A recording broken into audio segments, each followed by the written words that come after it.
First of all, here it is mechanism of DNA replication. DNA replication occurs in the S phase of interphase of cell cycle, due to which the amount of DNA is doubled.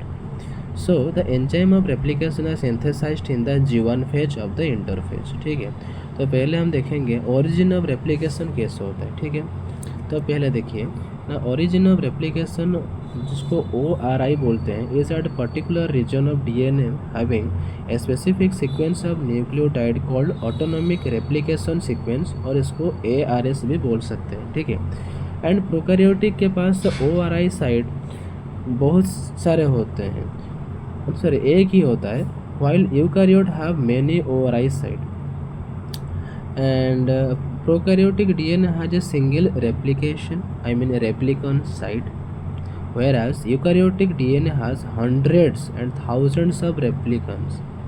So replication proceeds on both sides from the ORI site, which is called bidirectional replication. मतलब दोनों side से replication हो सकता है. यहाँ पर जो ORI ना, इसको बोलते हैं origin of replication, short form में ORI लिख दिया गया है. ठीक है, सो इन Escherichia coli a multi enzyme complex is associated with replication called replication apparatus और repliosome, उसको repliosome बोला जा सकता है. उसके बाद आता है DNA, I mean activation of nucleotide.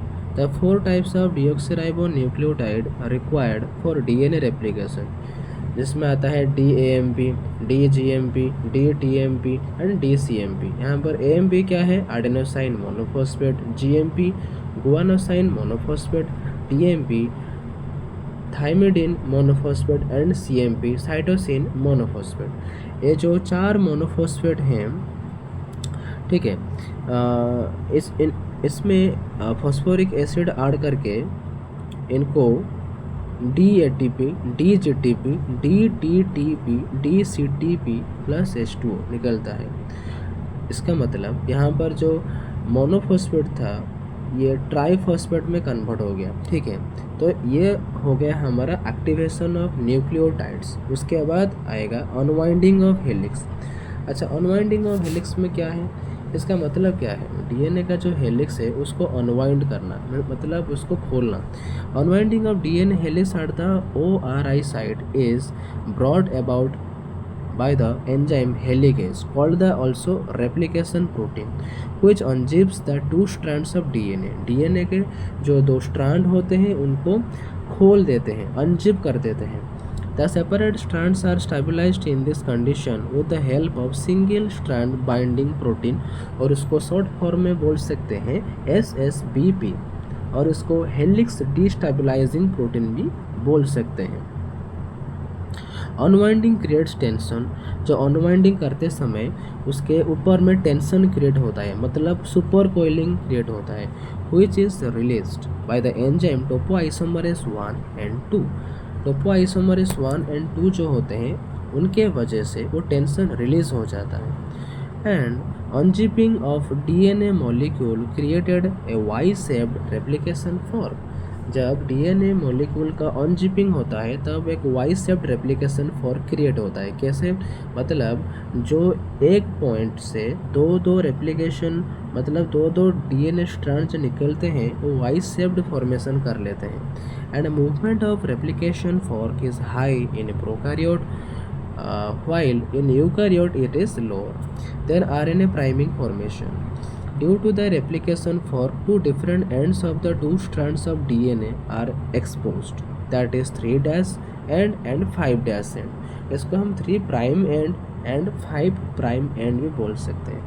At the 3' end of one strand and at the fork of the second strand का जो fork है, a small RNA called RNA primer is synthesized with the help of the enzyme primase. वो RNA primer के साथ, sorry, इसको RNA primer बोला जाता है जो सिंथेसाइज्ड होता है एंजाइम प्राइमेज से. ठीक है,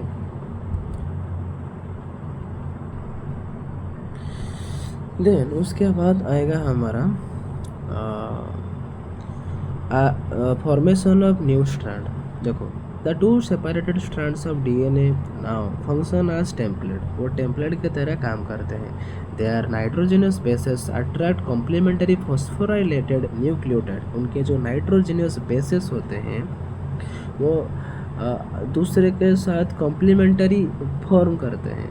and from each phosphorylated nucleotide that is DATP, DGTP, DTTP and DCTP, 2 phosphates are removed। 2 phosphate यहाँ से रिमूव हो जाते हैं बाय द एंजाइम फॉस्फोराइलेज। अगर 2 फॉस्फेट यहाँ से रिमूव हो गए तो ये मोनोफॉस्फेट में कन्वर्ट हो जाएगा कि नहीं। देखो यहाँ पर ट्राईफॉस्फेट थे, ट्राईफॉस्फेट से 2 फॉस्फेट रिमूव हो गए तो ये मोनोफॉस्फेट में कन्वर्ट हो जाएंगे। उसके बाद the newly paired successive nucleotide are joined by phosphodiester linkage with the help of the enzyme DNA polymerase. 2 नए फॉर्मेशन न्यूक्लियोटाइड दूसरे के साथ जुड़ते हैं by the phosphodiester linkage with the help of enzyme that is DNA polymerase. उसको replicase भी बोल सकते हैं।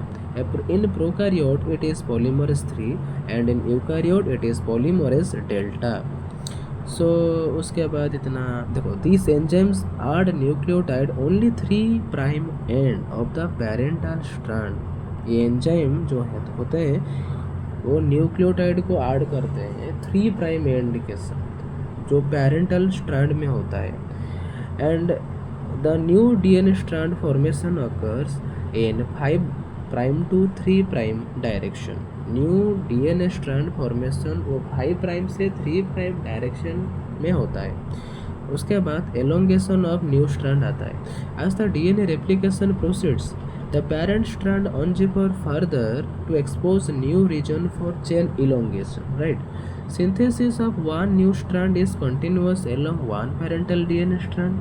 एक पेरेंटल डीएनए स्ट्रैंड में एक स्ट्रैंड एक कंटिन्यूअस मैनर में जाता है so that this new strand goes towards the fork in the 5 prime to 3 prime direction। इसलिए जो न्यू स्ट्रैंड फॉर्मेशन होता है वो 5 प्राइम से 3 प्राइम डायरेक्शन में जाता है, उसको लीडिंग स्ट्रैंड बोलते हैं। And synthesis of the other new daughter strand is discontinuous and opposite along the other parental DNA strand. दूसरा जो डिसकंटिन्यूअस स्ट्रैंड फॉर्मेशन करता है वो पेरेंटल डीएनए स्ट्रैंड के सटीक अपोजिट में होता है जो कि 3 प्राइम से 5 प्राइम डायरेक्शन में। So that the strand grows from the fork towards the open end of 5 prime to 3 prime direction in patches और पीसेस, जिसको बोलते हैं ओकाजाकी फ्रैगमेंट। ये सबसे इम्पोर्टेंट होता है, याद कर लेना कि डिसकंटिन्यूअस स्ट्रैंड में ओकाजाकी फ्रैगमेंट फॉर्मेशन होता है, ठीक है। एंड जो ओकाजाकी फ्रैगमेंट है ये डीएनए लाइगेज से, जो एंजाइम होता है डीएनए लाइगेज, इसके सहायता से वो आपस में जुड़ जाते हैं, ठीक है। And this new DNA strand build up Okazaki fragment is called lagging strand. जो न्यू डीएनए स्ट्रैंड हुआ हमारा जिसमें ओकाजाकी फ्रैगमेंट फॉर्मेशन होता है उसको डिसकंटिन्यूअस या लैगिंग स्ट्रैंड बोलते हैं, ठीक है। सो एक ही अंदर में पेरेंटल डीएनए स्ट्रैंड कंटिन्यूस होता है, डॉटर डीएनए स्ट्रैंड अगर डिसकंटिन्यूस, इसका मतलब ओकाजाकी फ्रैगमेंट फॉर्म होता है, तो उस रेप्लिकेशन को बोलते हैं सेमी कंटिन्यूअस और सेमी डिसकंटिन्यूअस रेप्लिकेशन, ठीक है। अब देखो, RNA primer are removed by polymerase 1 in prokaryote and polymerase alpha in eukaryote. RNA primer का काम खत्म होने के बाद उसको रिमूव किया जाता है। वो रिमूव होता है पॉलीमरेज 1 प्रोकैरियोट में एंड रिमूव होता है by the help of polymerase alpha in eukaryote में, ठीक है। And the rate of elongation of new strand varies in prokaryote. Prokaryote में रेट ऑफ इलोंगेशन वेरी करता है एंड इन यूकैरियोट दोनों में वेरी करता है। कैसे? In eukaryote 50 base pair are synthesized per second. एक सेकेंड में 50 बेस पेयर सिंथेसाइज होते हैं, while in prokaryote it is 500 base pair पर सेकेंड। मतलब प्रोकैरियोट में सिंथेसाइजिंग का रेट बहुत हाई होता है। उसके बाद आता है हमारा टर्मिनेशन।